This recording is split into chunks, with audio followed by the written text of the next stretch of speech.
Ah, it's snowing on me. Good day, hi and welcome. All right, we're just going to come out to a nice picturesque view. I think my camera might be too low. I can never tell if the camera's too high or too low. But anyway, these aren't as hard to carry as the other ones. But I only got 2 of them with me. And I only got the one trap in there, so it's not so bad. I don't like that trap facing me, but other than that, it's not fully set, so I don't have to worry. There we go, nice picturesque. There's a track. It looks like this man was about 500 pounds, and he had 2 skis and dragging his butt with a grader on the back. We'll follow him this way. All right.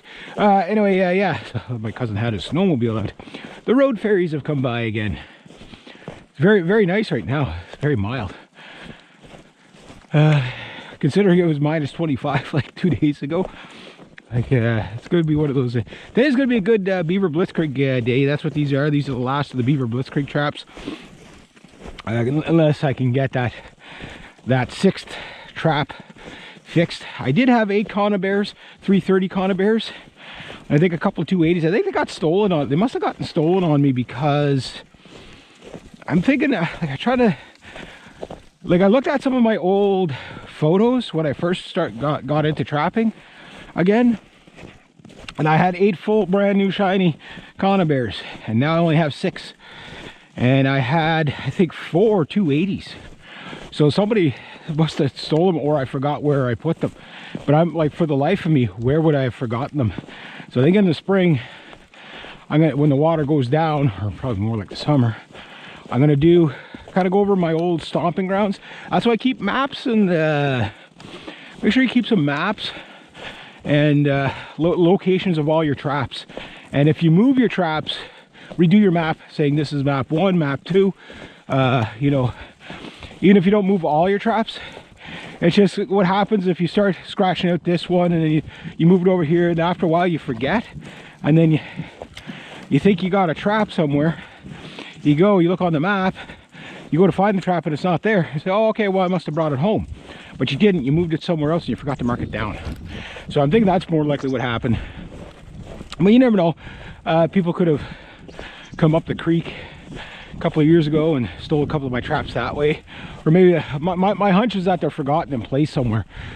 So if you move your traps, mark it down. Always. So it's very, very mild right now. It's probably close to 0. So a good day for Beaver blitzkrieg, getting everything in. I don't know how much I'll get in today, but if I can get at least a house trap, I should have theoretically 2 beavers by tomorrow. If I get all 5 in, I should have 5 beavers by tomorrow, theoretically. 4 to 5. Beaver blitzkrieg, I'm readjusting my whole philosophy of what I'm going to do this year. Reality has a habit of just kind of showing you what you can and can't do. So I know I could catch a ton of beaver. That's not the problem. Problem is dealing with them. I don't have a heated shed to work in. I'm not talking like I need to balmy like Florida, but just so that things aren't freezing as you're trying to work on them. So it takes longer to work on stuff when you have to keep grabbing the pelt. You know, you work on it for 20 minutes, then you got to come inside and let it thaw out for 10 or 15 minutes so you can keep working on it again. That really slows you down. So I want to see, I've only got 1 beaver under my belt so far this season, and these should have been out. My goal was to have these out for January 1st anyway, but the furs are pretty much prime now anyway. So but the fur pickup is on the 19th. So what that's telling me is I gotta kind of get everything that I'm gonna send trapped out fairly soon, right? So I could have them all boarded and dried. I kind of forget how long it takes to dry everything.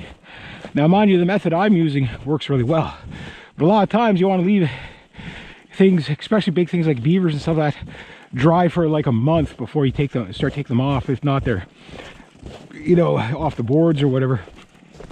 I'm one of those guys that I prefer to have a good surplus of boards or whatever, so that when you're drying things, you can just leave them on the board till you got to send them up to the fur trade, right, or for pickup.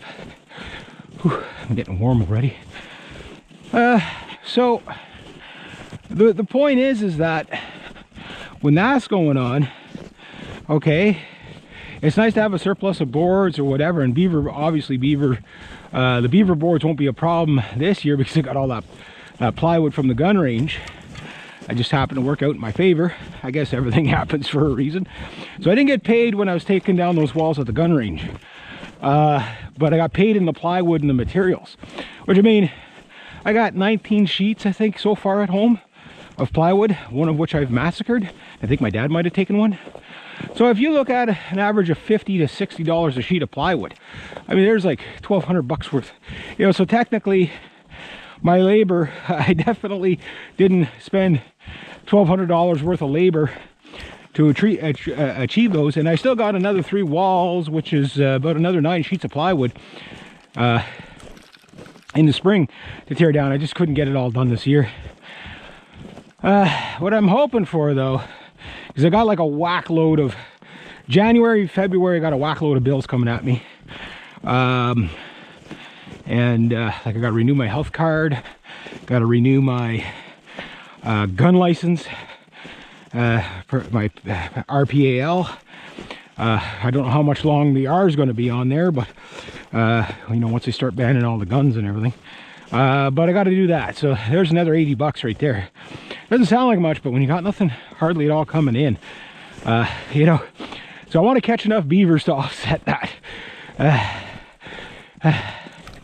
Okay, I got to drop everything here, and then I'm going to take it in on the way back.